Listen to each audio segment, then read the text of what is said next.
Hi, I'm Steve McCord, Cattaraugus County Director of Veteran Services, and this is Our Veterans, Their Stories, preserving our heroes' stories, one story at a time.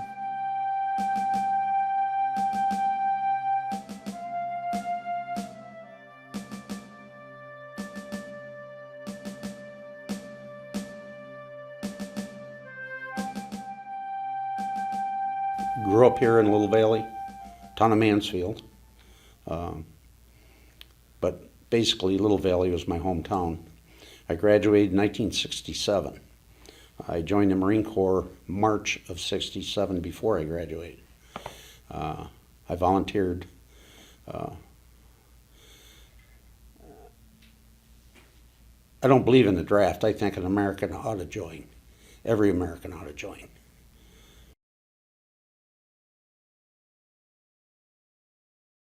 The Meyer-Juergens.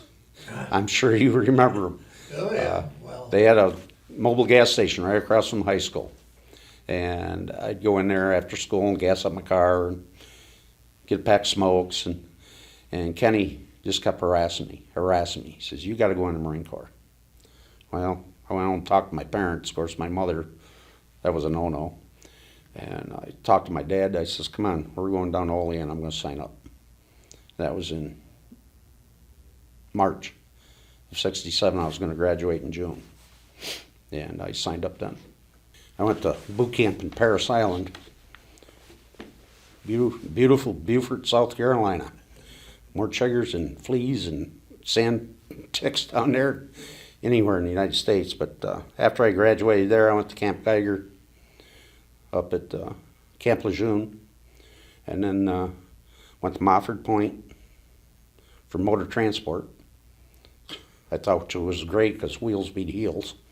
But that went by the wayside in a hurry because I shipped right out to Vietnam, and I landed in Da Nang, and within 2 hours I was on a C-130 headed to Khe Sanh.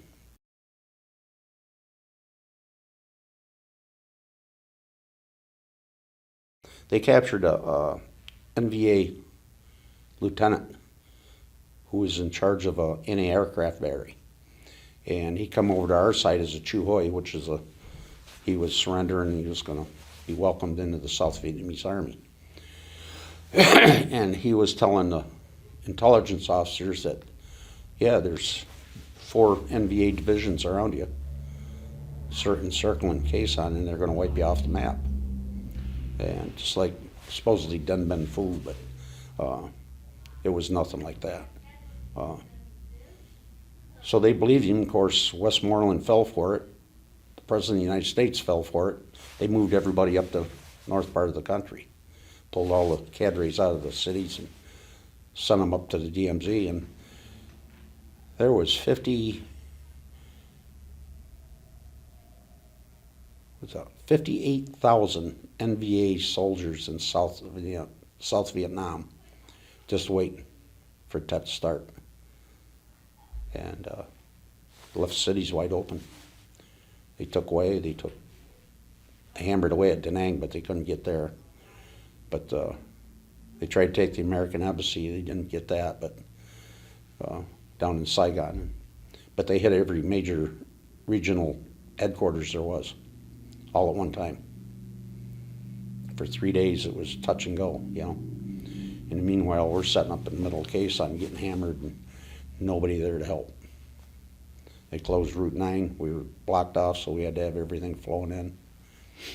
They were shooting, and helicopters were burning on the airstrip like popcorn. I mean, there was wreckage all over the place. Flew into Khe Sanh roughly January 9th, just before the siege started, and got shot down promptly. First airplane I got into over there, and I got shot down. I'm sitting in a C-130 in Da Nang. I'd just flown in on a Freedom Bird.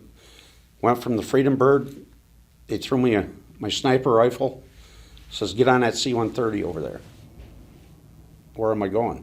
You don't need to know, just get on the C-130. So we got in there, and here's sling seats all the way along the sides. oh yeah, they were fun. Of course, that was better than sitting on the damn floor with a belt you're supposed to hold on Yeah. when you take off, and then when you take off, you're asked over you're teacup. tumbling away inside. So nobody got you coffee, I take it? But no, no. There was 36 of us on the plane. And they took off out of Da Nang, says, well, gentlemen, you're headed to beautiful Khe Sanh, South Vietnam. Well, nobody had heard of Khe Sanh at that time. And all the senior NCOs says, oh, beautiful place, nice, quiet, nobody around up there. Well, we were just coming in there for our final landing on the Khe Sanh Strip. All of a sudden, all these little holes appear in the floor. Bup, bup, bup, bup, bup, bup, bup, bup. And they hit an engine, and down we went. But luckily, we were just over the end of the airstrip, because usually that's right where any aircraft guns were. Because you're low enough and you're slowed down enough that they can.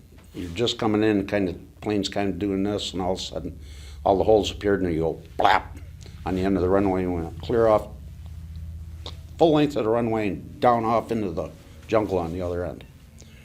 And a lot of them lost their lives right there. I mean, they were just in country. Hadn't been there more than 5 hours, 6 hours. And not me, though. I scrambled. I got out of the plane and got back up to the perimeter. And it just... And that's when all hell broke loose then. Went through the whole siege case on all 77 days of it. First day, I remember it very vividly. It's January 19th. And we got 1,350 rockets fired into a fire base at Khe Sanh, which was only maybe 3 football fields long and maybe a football field wide. And there was 1,350 rockets landed in there. And of course, I had my stuff in a tent above ground, and at that time, that's all we had. Well, lo and behold, I had nothing left. I mean, it was gone. It just got all blown apart. And I lost a couple of good friends that I went over there with there. And we started digging. We lived like moles. We lived underground for 77 straight days. And my job was to make sure they didn't get too close to the wire up there. And so I had to, and it was a free fire zone, so anything that moved died. Didn't make any difference with his child, man, woman, didn't make any difference. They were Viet Cong, they died. Period. Toward the end of the siege, we found out there was 40,000 North Vietnamese NVA all around the Khe Sanh. And they dug up to the wire underground. And we started setting detonation charges down. And but going back to the first part, we had an ammo dump up there. And that was the first thing they hit, was mortars and rockets. And there was 1,200 tons of 105s, 155s, laws, any kind of ammo we had went up in flames then. And of course, my bailiwick over there was the C4 stash. And there was 2.5 tons of C4 there, and when that went off, that left a crater probably 100 by 50 foot, 100 foot wide and 50 foot deep. And the main command bunker for the 1st Battalion, 26th Marines, was an old French bunker. And it was made out of 20 by 20 beams. And it just picked that thing up and set it back down in the ground, and it sunk about a foot, and it stopped, it held. And I guess God was smiling on me that day, because I was in there when it hit. And but we'd run around after the rocket stopped. You had 20 seconds from the time you heard a boom, because that was incoming. Copters were burning on the airstrip like popcorn. I mean, there was wreckage all over the place. And you'd been in country for how long? 6 hours when I got shot down. And But that was nothing compared to what was coming. I mean, I don't know how to explain it. You go out there and stand in the middle of the field and let somebody throw a couple of sticks of dynamite at you. That's basically what it is. You don't know where it's coming from. You can hear it when it leaves the tube, just a thump, and you had 20 seconds to find a hole or a low spot somewhere. But there were so many of them that everything was just pounded into dust. There was nothing left above ground. How did you get out of it? You know, the expression is you dig your ass off, you know. Home is where you dig it. And that's what we did. We went underground. And after a while, after the Tet Offensive had been calming down a little bit and they were beginning to get the cities back, then we started on the offense. And that's when I went out on recon patrol.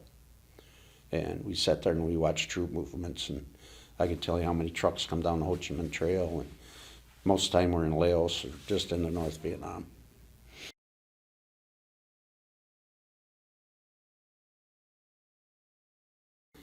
In Khe Sanh now, of course, all our supplies are blown away. They're gone. So we went out into the local village and got wormy rice, and that's what you ate. And that's all you had to eat. And when you went out on an operation for 60 days, of course, you couldn't carry that much food with you. You lived off the land. I learned to eat grubs, big ants, snakes. Anything that had meat in it, you ate. Of course, you couldn't cook it, so it had to be raw. And you did that for 60 days? Yep.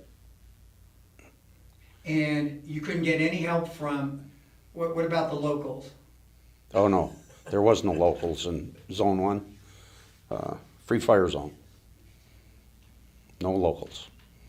If you got a little farther south, maybe 10 miles, 12 miles from Khe Sanh, then you run into the Monyards, which are the mountain people.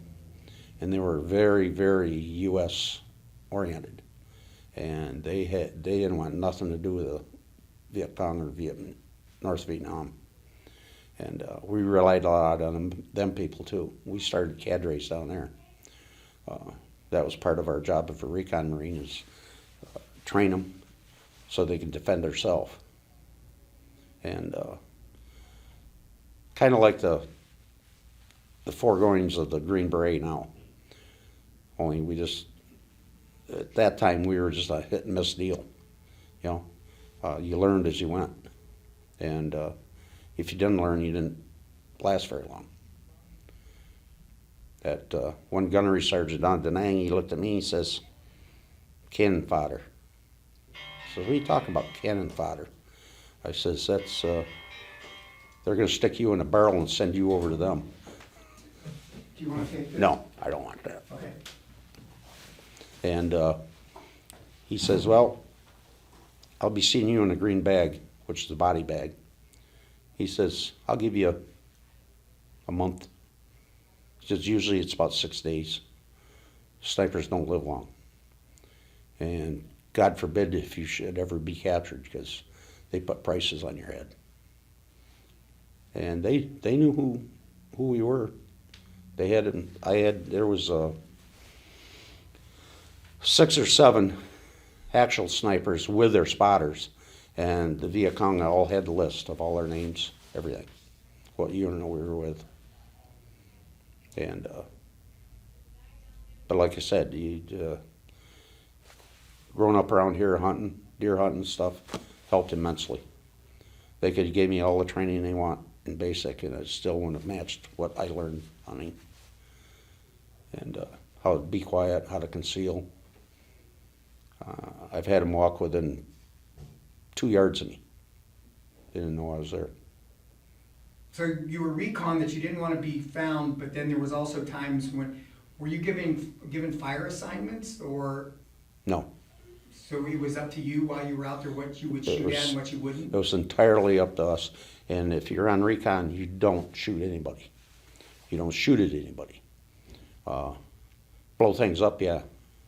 You always carry 5 pounds of C4 with you. And I could basically destroy anything I wanted to destroy with that much. And, but you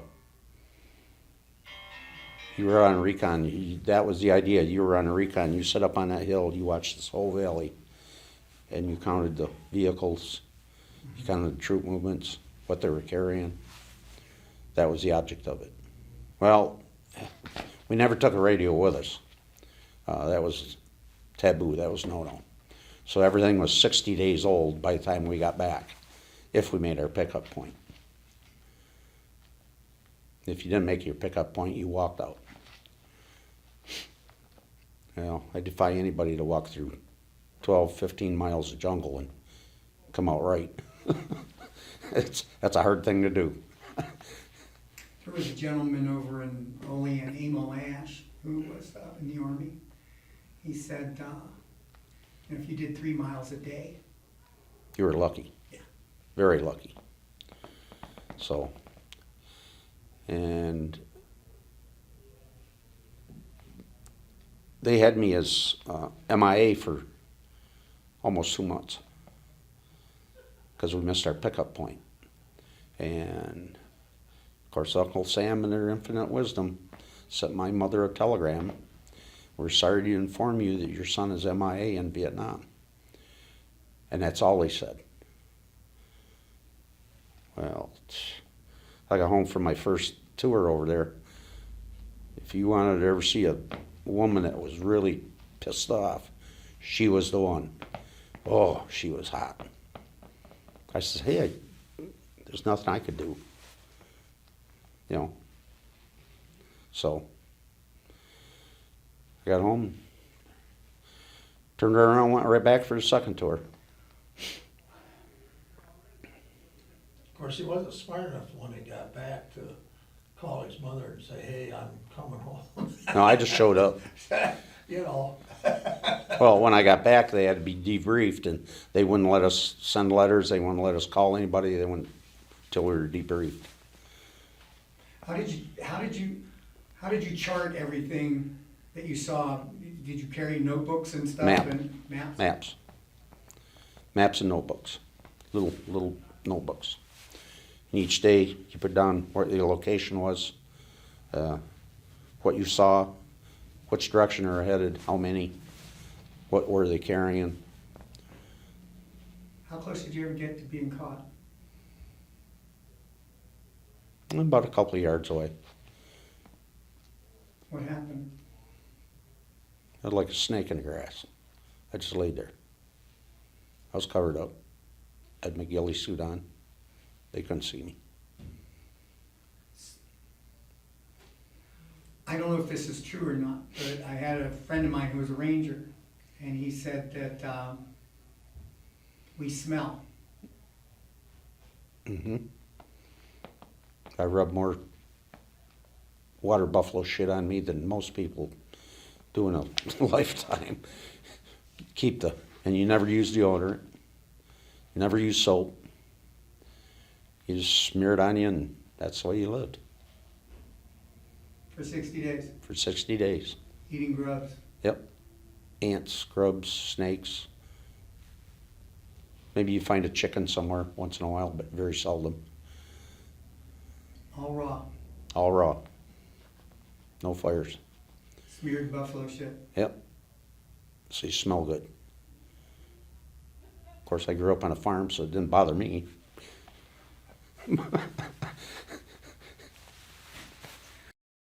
I travel from 861 north to 861 south to 950 to back at the main base. I was all over the place up there. And like I said, toward the end of the siege, they started picking us up in a helicopter and on a rope underneath, 1,200 foot in the air, and they'd bring you out and set you down in a rice paddy or a jungle somewhere. You had 60 days. That was your 60-day operation. And that's what we were supposed to do, was recon.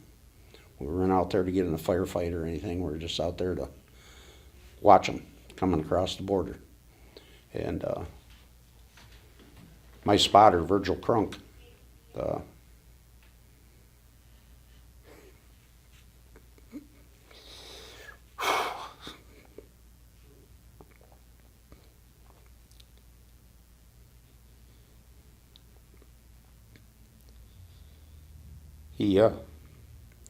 he was always there with me. And he didn't make it back off in one of them. And he never found his body either. Virgil and I got into a firefight on one of our recon missions. That's right where he lost him. And this day, I go see the psychiatrist down there. He says, well, what do you dream about? I says, I'm laying in the brush, and about 3 foot in front of me, I see this big flash, and that was the muzzle flash of an AK-47. And he got me in the leg, but I got him before he got me, period. And just bad thoughts, I guess. Well, you know, this has been like one of my questions that I've always asked. It's like, how as a soldier, so you were like 19 when this happened, 19, 20? No, I When you lost was your friend? 18. 18. Yeah. You're 18 years old. How did you keep going on after that happened? Revenge. You dump on me, I'm going to get you one way or the other. And that's what I was trying to do. And that's the only way you kept going over there. And you didn't think of them as humans. They're objects. I have 27 confirmed kills at over 1,000 meters. But they're just objects. That's all they are. This is the only way you can think about it. You can't think of them as another person, because they're not. They're there to kill you. So it's either you kill them or they kill you. And I guess that's why I went in the Marine Corps. I wanted to be trained as the best, and evidently it worked because I'm still walking.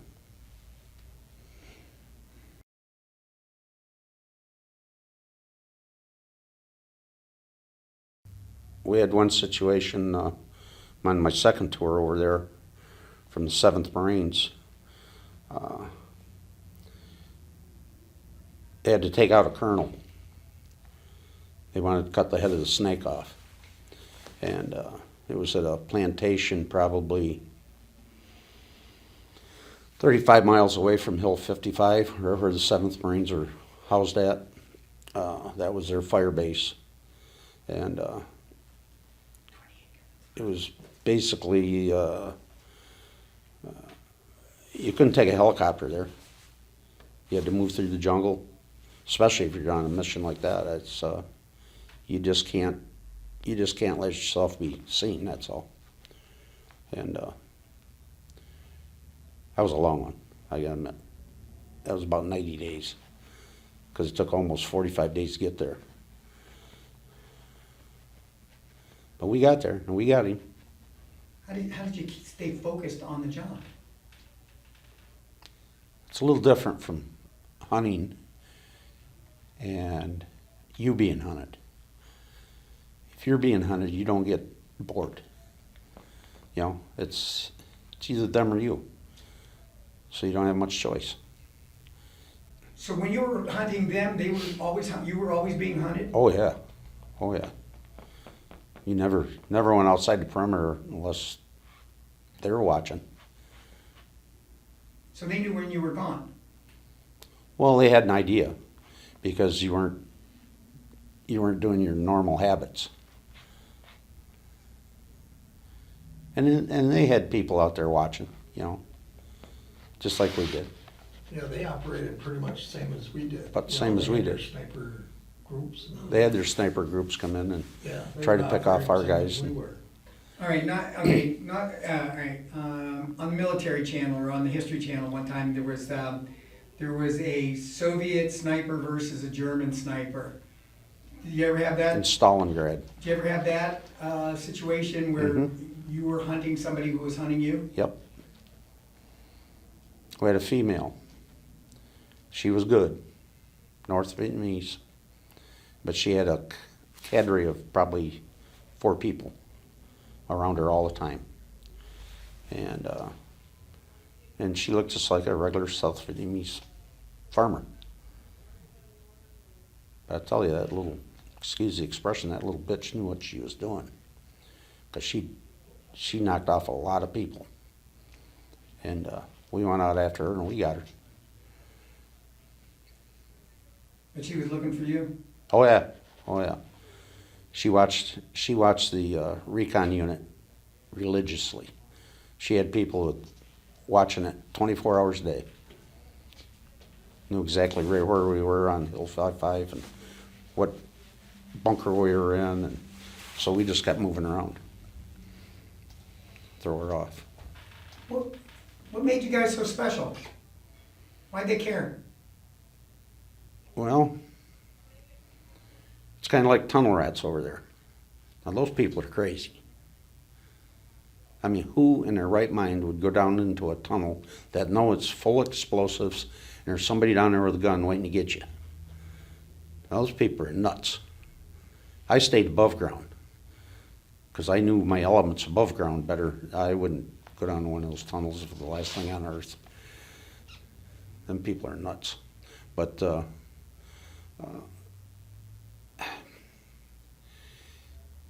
I guess it takes a special person to, if you go out in I call it the toolies, but if you go out in the bush and spend 60 days, you can't be in your right mind either, you know.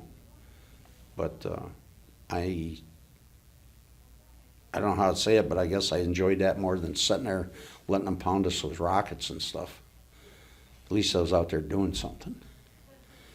And like I said, my guys that I went over there with, 3 of us come home.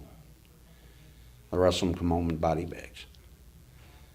Because the life expectancy of a sniper is approximately 3-4 weeks. Once they're at their base or where they're going to be working out of, they don't last long. And if you didn't listen and you didn't hear Mother Nature telling you what's going on, you weren't going to last very long. It's basically living off the land.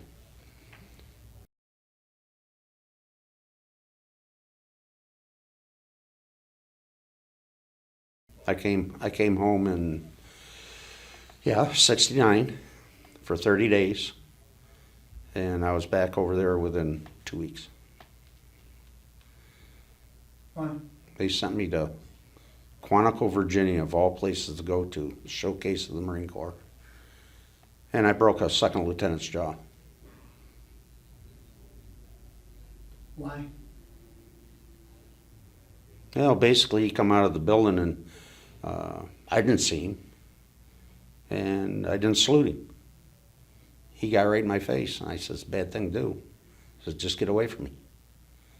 I says, I'll walk to the brig, I'll walk into your court-martial, I'll go anything you want.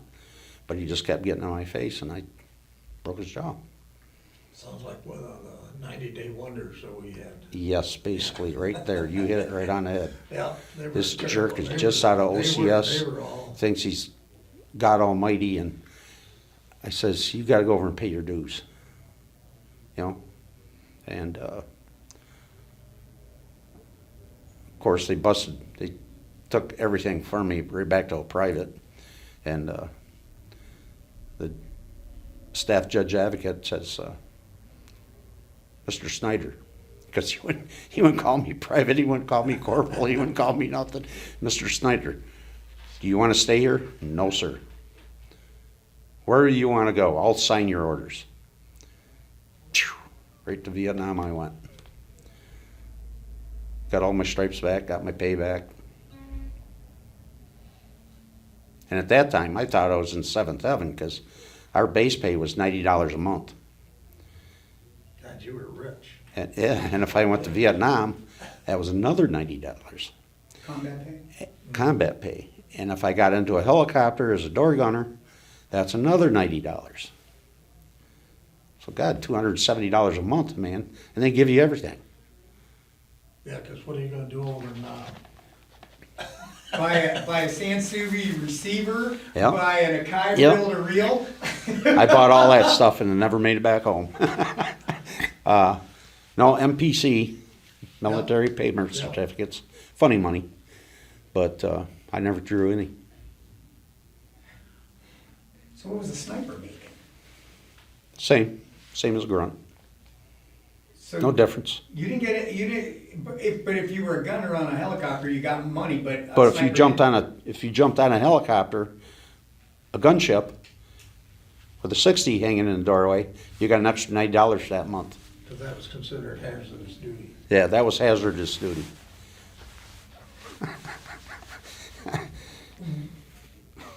Why did you go? Why did you go back? What was the motivation? Was it the return to your rank, the money, or? It was the satisfaction of doing something that had been drilled into me to do. And I was good at what I did. I'm not bragging or anything, but I'm still here. So I had to be pretty damn good. And that's the reason I went back. That, and I felt that we were doing the right thing over there. You spent how many years in Vietnam? About 2.5. So training others was not something that you weren't interested in doing? No. or- No, not in the least bit. You'd have been in the brig more often. Oh, If you'd God. been a trainer, I'd been under the brig. I guarantee you. You know, it's like I'm listening to this guy, and this Oh, man was God. a peace officer for how many years? Jesus. Oh, God. Well, I wouldn't say peace officer. Yeah, and I'm like, oh, I was an About officer, peace. let's put it that way.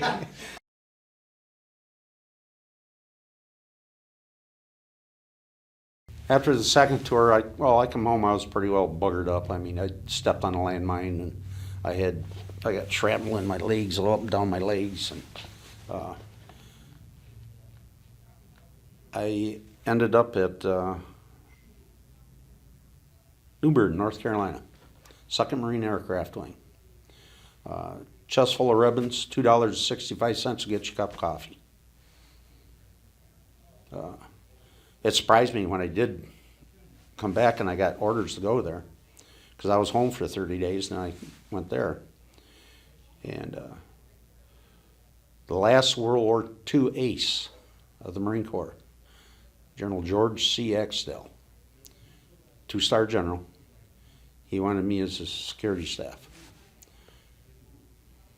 I never met the man in my life. I get down to Newbern and walk in the 2nd Marine Aircraft Wing building, and this gunnery sergeant sitting out there was the general's secretary. He says, "You must be Corporal Snyder." I says, "Yes, sir." He says, "Well, the old man's waiting to see you." He ushered me into his office, and here sits this white-haired gentleman. I mean, he's big, got a green cigar about that long. House of Windsors is what he smoked. And put his cigar down. He stood up, reached over, shook my hand. He says, "Sit down, Corporal, I want to talk to you." He says, "This is what I do, da-da-da-da-da-da. This is where we go." He was Commandant of the Citadel down in Charleston at the time. And but we flew all over the United States, all over Europe. Never hardly wore a uniform after that. It's all suits. How did he know you, and how did he find you? To this day, I still don't know. And his son was going to VMI, Virginia Military Institute, and I'd go up every weekend, pick him up, bring him back down to Newark. That was one of my jobs. That's what I did for the last 9 months I was in. And then he had the audacity. Snyder, he says, I'll make you a staff sergeant. I'll jump you 2 ranks. You re-up.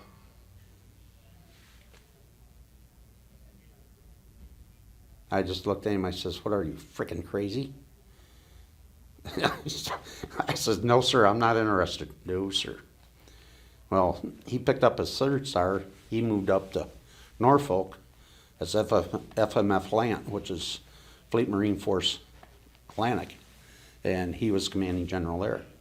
Well, 6 months later, I get this thing in the mail after I got home. Beautiful invitation in this card. You're cordially invited to the retirement ceremonies for General George C. Axtell.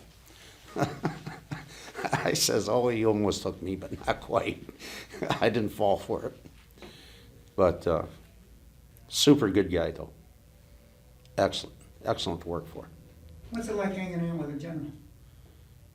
Different. Everywhere you go. You have a staff car with the flags on it. There ain't nothing that man can't get into. I mean, it's just carte blanche all the way along. Fancy dinners and fancy parties and stuff like that. His wife was super nice. I'll never forget her. She was just like a mom to me. And a super nice person. So you were interspersed in this person's personal life. Right. Very much so. What was that like? It was different. You know, it was hard to remember that you're in the Marine Corps. Although I didn't have the uniform on, I still had the suit on. I still was by him. And it was different. Was there ever occasions where they ignored your place, your corporal versus a general? Did you and the general ever knock back a few, or was that not was that against the rules? Well, no, not really, because once he got a little snockered, he'd call me over and, here, you better have a drink. I says, sir, I can't do that right now. So I'm working. It's all right. I give you permission. And at that time, I drank like a fish. I mean, it was all hard liquor. And but it was super person to work for, though. Excellent. Like working for Charlie Hill, basically. Oh, yeah. You know? Yeah. Charlie was a good sheriff. He was an excellent sheriff.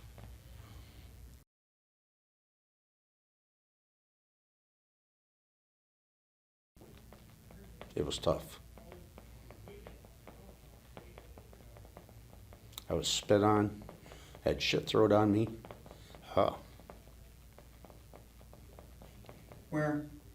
Travis Air Force Base. Same one I was. Especially when, because Travis is like 60 miles Yeah. outside San Francisco. Yep. So if he was going to fly home, he had to go down to San Francisco, and that's where all the Idiots were. Yeah. It sounds like all of you came in to San Francisco. Basically, Well, if you came from there, that's where yeah, you. basically that's right where you come back in the United States at. Yeah. Unless you got a military hop, and then you could come into El Toro or someplace like that, which I wasn't worried about catching a military hop. Get me on that Freedom Bird and get me out of here. Yeah. You know?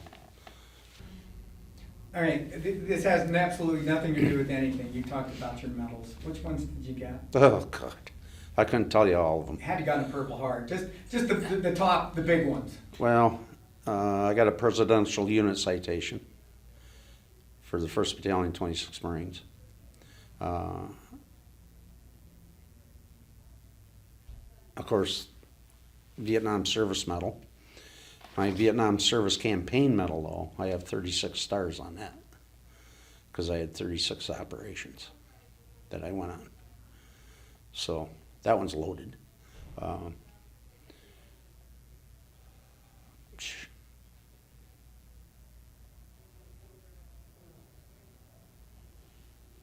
So but most of the stuff that, you know, when I hear the stories about the guys getting the Bronze Stars and getting that stuff, none of that, all the stuff you did actually didn't happen, so. That's right. You were never I couldn't get any, recognized. I couldn't get any of that.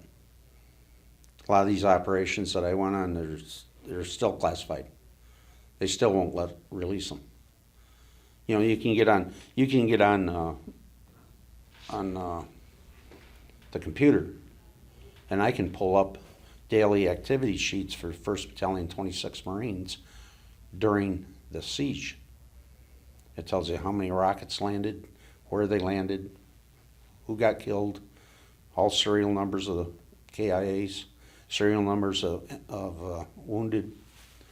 It's all there. I sat on that thing for a week once. And of course, back then, our serial numbers wasn't our Social Security number. 2361562. I'll never forget that number. That was my number. 127200307. It was just drilled into you. They always told you when you went into basic, you're gonna have two numbers, Yep. and you'll never forget them. Your social security number and your service number. And your To service this day, number. I still remember. I still get, if I dig around, probably, and an old sea bag I still have, I probably got a T-shirt with my 2361562, my wash number on it. Because you use it for your wash number, you use it for everything. Yeah. You seem very open, so I'm gonna ask you, if you don't wanna talk about it, you don't have to talk about it. What was it like when you got home, when you said, you know, you talked with a psychiatrist? When did the war come? When did you quit hating? When did you quit hating them, or if you ever quit hating them? But how Never. did your love for life and your sorrow enter into you? When did you quit being a machine? I don't think I ever quit being a machine. I think it's still there. And every once in a while, my wife would clobber me. I'd be standing in the middle of bed yelling like hell. Sound asleep. I did that for years. But once I was awake, I just put it away. And basically that's what you had to do over there. You just had to put that stuff away and tend to what you're doing.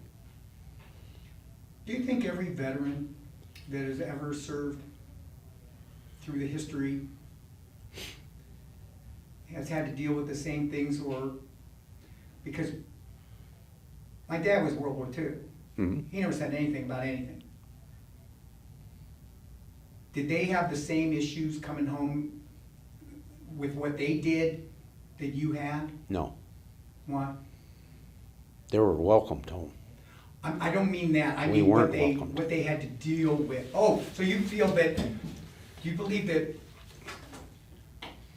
swear to God, I'm just asking questions, this isn't an argument.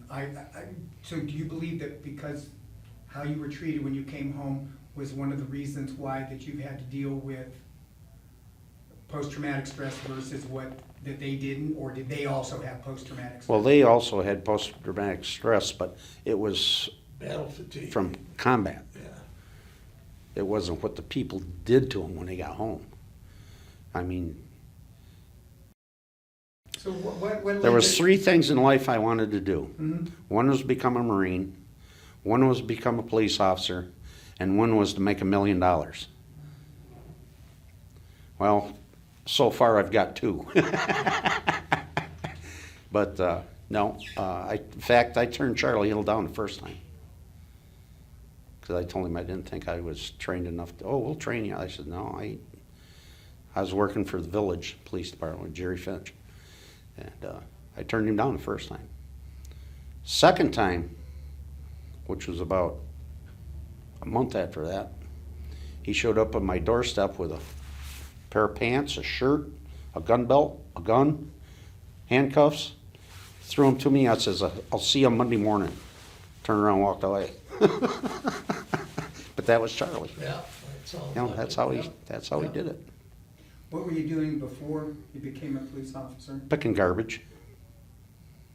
I worked for the street department in the village of Little Valley. Yeah, we picked up garbage every Monday. Picked up garbage every Monday. Yeah. Phew, that We old had our green, own- Village had its own garbage truck. that old green garbage truck. Yeah. And it was side loaded, so you had to pick everything up high and dump it. There was no back load to it. And, I worked there during the day and, on the street department, and I worked, night with the Jerry Finch in sheriff, or in the police department. And when did you get married and when did you, Well, I got married the first time when I first got home, and that was to Kathleen, and that lasted maybe a year.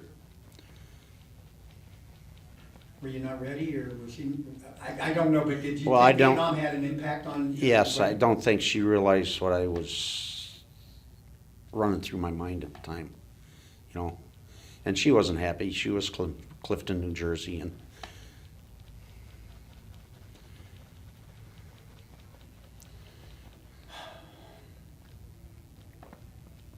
Well, we're just about wrapping up our second half hour. It's, What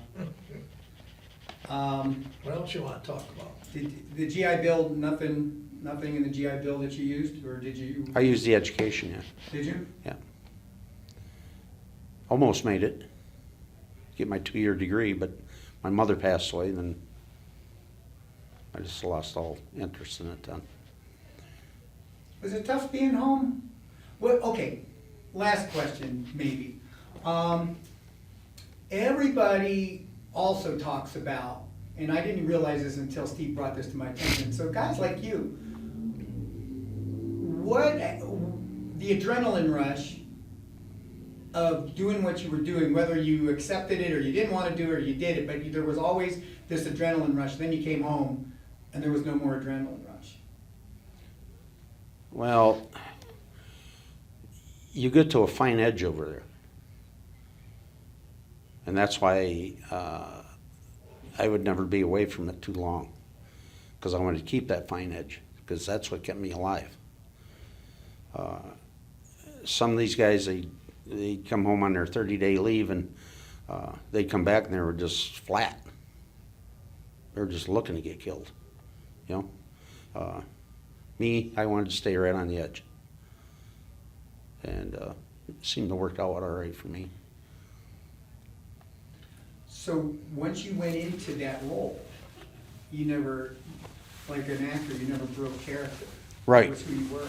I stayed great with it. Even when I come home the second time and went to work for the General, I stayed right on that edge. I never wanted to leave it go till I actually signed the papers and was discharged. And I sat at home for, a week before I went to work for the village. It was a week from the time I got home till I went to work for the village. I just couldn't stand sitting there. I mean, it was just a complete letdown. That's why it became a cop. What was Yeah. the- Yeah, what was the letdown? What were you feeling about the letdown? Useless. There I'm sitting there doing nothing. What good is it? You know, so.